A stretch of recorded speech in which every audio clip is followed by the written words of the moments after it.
Hola, en este tutorial vamos a ver rápidamente cómo despejar la simbología de la ley de Ohm y un pequeño truco para saber qué letra usar y con qué operación.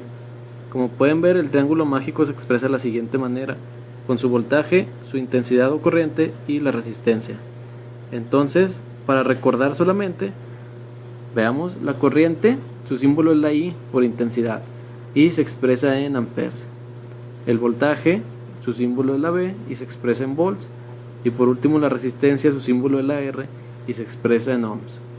Bueno, una vez sabido esto y sabiendo obviamente que la ley de Ohm expresa que mientras más corriente más voltaje va a haber y mientras menos corriente más resistencia habrá, entonces podemos ya hacer una operación. Nos podemos ir otra vez al triángulo mágico y aquí vamos a acomodar las letras dependiendo de la operación que queramos.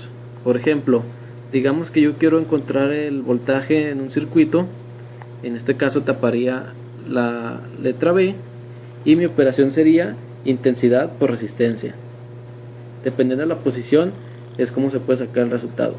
Digamos que yo quiero sacar la corriente de un circuito, tapamos la I y el resultado sería intensidad es igual a voltaje sobre resistencia, como la posición lo expresa en el triángulo.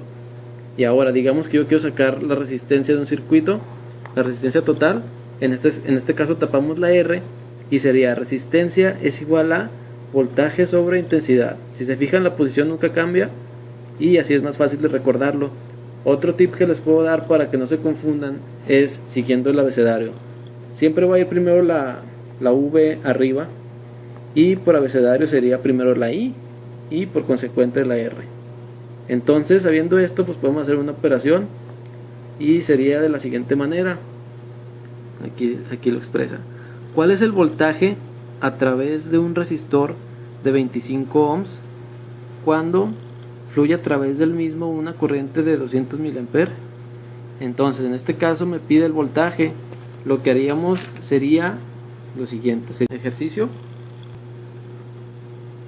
Bueno, entonces aquí está la operación, pero ya más completo lo tenemos aquí. Primero ponemos la fórmula, que sería voltaje es igual a intensidad por resistencia.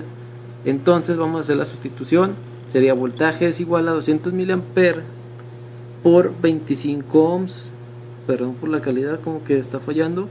El resultado pues son 5 volts. Pero si tú te confundes con las unidades, podemos hacer lo siguiente. Los 200 se dividen entre 1000, ya que es la unidad para sacarlo en amperes. 200 entre 1000 te da 0.2. Esto se expresa en amperes, que se puede mostrar aquí. Y una vez sacado eso, lo multiplicamos igual por 25 ohms y el resultado serían 5 volts.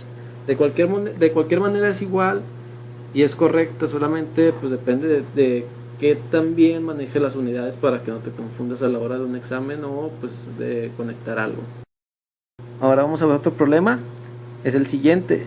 Se mide un voltaje de 60 kilovolts a través de una resistencia de 12 megaohms.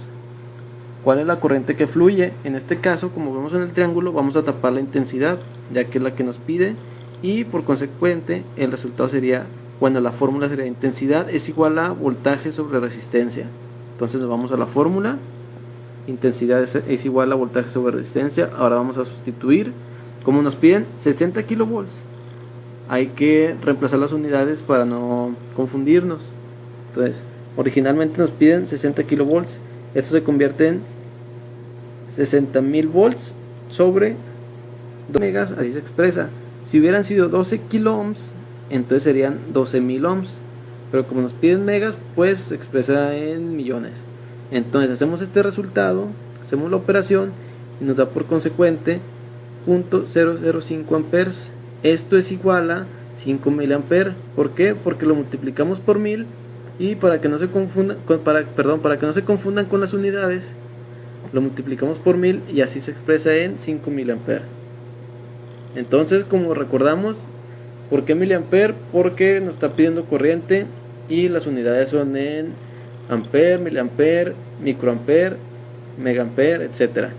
Si nos hubieran pedido resistencia, la unidad hubiera sido en ohms, y por último, si nos hubieran pedido voltaje, pues hubiera sido en volts. Espero les haya quedado claro y si tienen alguna duda, pues espero poderlas contestar en los comentarios. Gracias.